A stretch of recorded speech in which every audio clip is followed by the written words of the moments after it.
Hi, everybody. I hope everybody is doing well.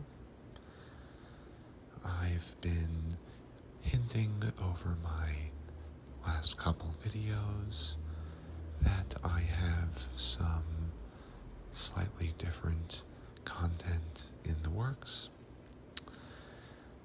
A few months ago, I guess it would have been back in January, I did a video about the New Hampshire presidential primary. And as we are getting into the general election for the American presidency, I thought I would do a little overview video just touching base on where we're at with the election.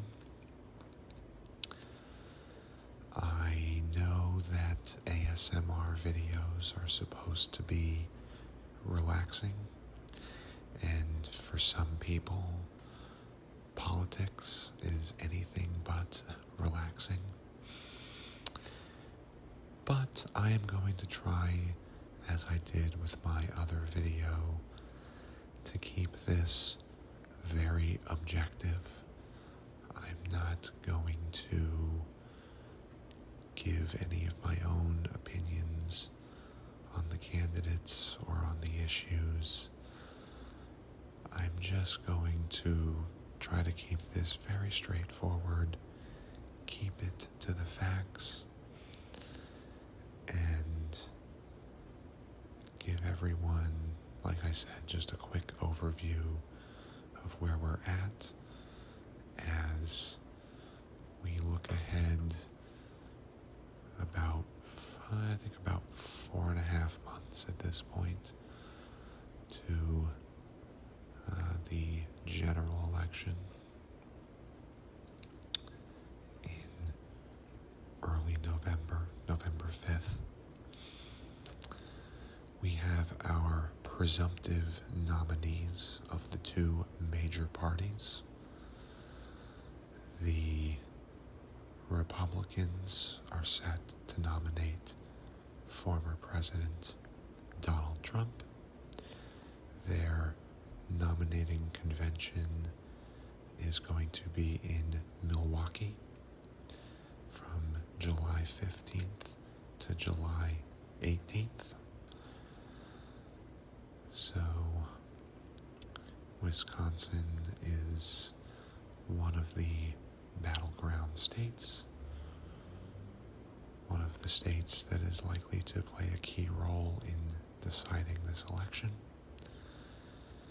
So interesting that the convention will be held there for the Republicans. And the Democrats are expected to nominate current President Joe Biden, and their convention will be in Chicago about a month later from August 19th to August 22nd. So I say they are expected to nominate because it is technically not official until the convention. In the old times, back in the 19th century and even in the early part of the 20th century, it really wasn't known who the nominee was going to be until the convention. That was where party leaders actually got together and decided who the nominee would be. Now we have primaries where the voters actually vote for who they would like the nominee to be. It's still non-binding, those votes, so what voters are actually voting for are delegates who will go to the convention and nominate the candidate that they represent. So I think some people are speculating that there is a chance of a last-minute swap out for, I suppose, either of these candidates, but more so for President Joe Biden due to his age and many people's perception that he's showing his age and too old to do the job. That there is a outside chance that there could be a last minute change of the nominee, but that seems pretty unlikely at this point. And of course, former President Trump has some legal issues that he's facing. He was just found guilty of 34 felonies related to a hush money payment. I won't get too into that. And he's got a couple other trials pending. But there, I suppose, are some people speculating that the Republicans could still swap out another candidate. But I don't think that's going to happen. In the end, Trump won the primaries pretty convincingly, and it seems all but certain that he will be the Republican nominee, and Joe Biden will be the Democratic nominee. Certainly the first time in modern politics that we've had a former president be a nominee and go up against a current president. The only other president to serve 2 non-consecutive terms, meaning they served 4 years as president and someone defeated them and then they ran again and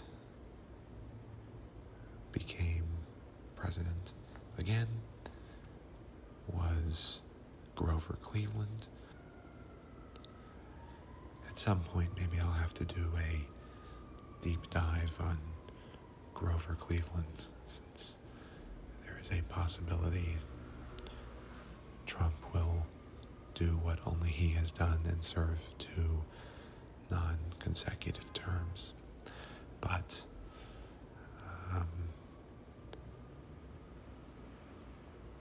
Grover Cleveland served from 1885 to 1889, and then again from 1893 to 1897.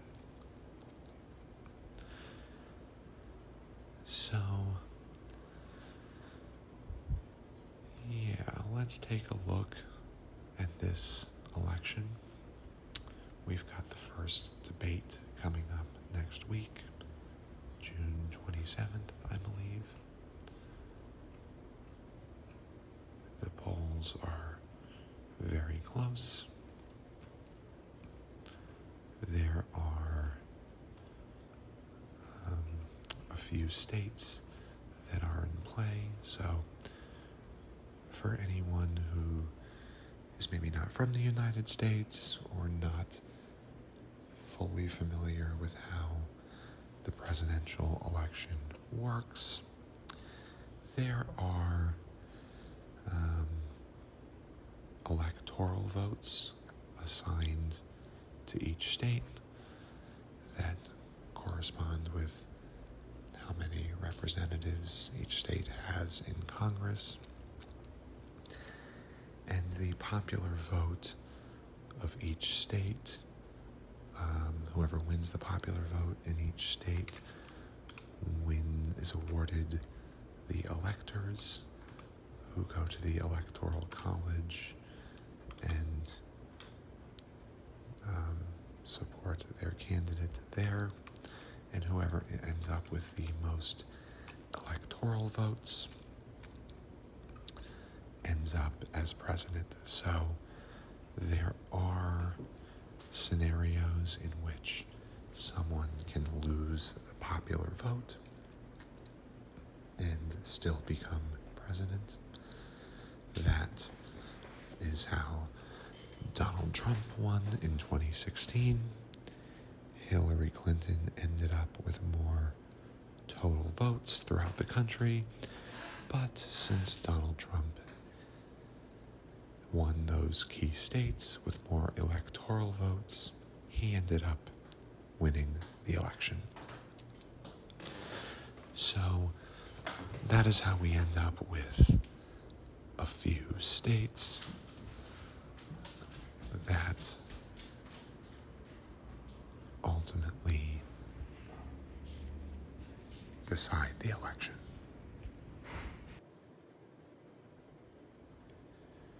So the 5 swing states are Wisconsin, Michigan, Pennsylvania, Arizona, and Georgia. There are a few other states that are potentially up for grabs, but those 5 are the big ones that really could swing either way. You have a state like New Hampshire, for example, that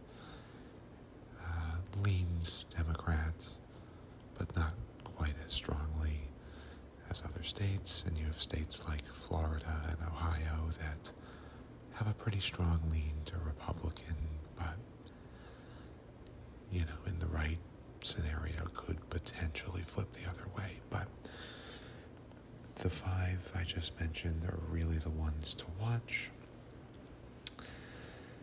According to 538, right now in Arizona, Trump has a 2.5 point lead. In Georgia, Trump has a 4.6 point lead. In Michigan, Biden has a 0.6 point lead. In Pennsylvania, Trump has a 0.2% lead. And in Wisconsin, Biden has a 0.4% lead. So it looks like, with the exception of Georgia, you have to think all of those are within the margin of error right now. So they really could go any which way and swing the election one way or the other. So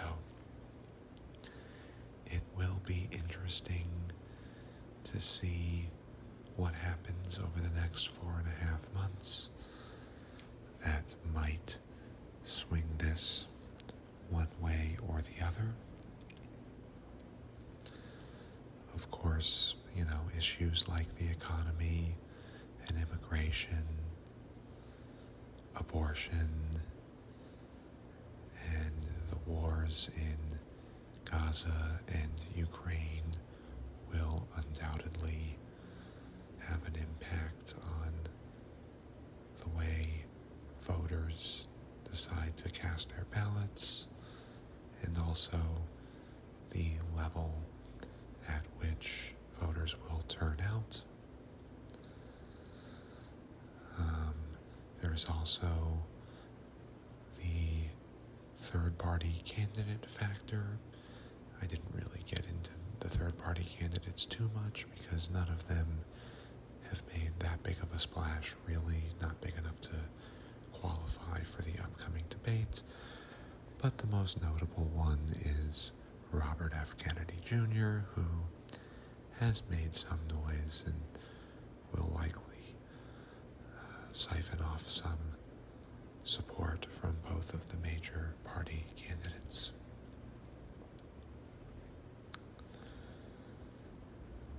So, looking at presidential rematches, there have only been 6 rematches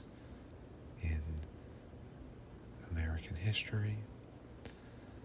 Thomas Jefferson and John Adams ran against each other in 1796 and 1800.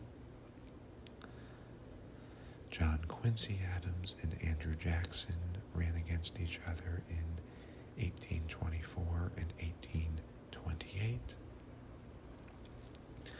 Martin Van Buren and William Henry Harrison ran against each other in 1836 and 1840.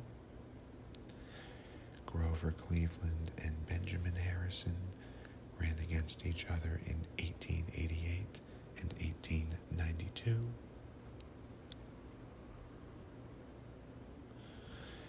William McKinley and William Jennings Bryan ran against each other in 1896 and 1900. And Dwight D. Eisenhower and Adlai Stevenson ran against each other in 1952 and 1956. So Donald Trump and Joe Biden running against each other in 2020 and 2024 will make for the 7th rematch.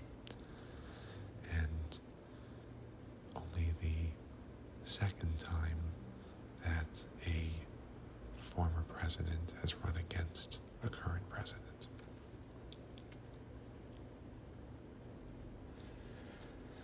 So it will be interesting to see how it all turns out. I encourage everyone, regardless of where you stand politically, to get informed and get involved and turn out to vote. And maybe as the election goes on, I will do another video checking in on where things stand, but I will leave it at that for now. So, thank you everyone for tuning in. I hope everyone has a good night, and you will hear from me soon. Take care. Bye-bye.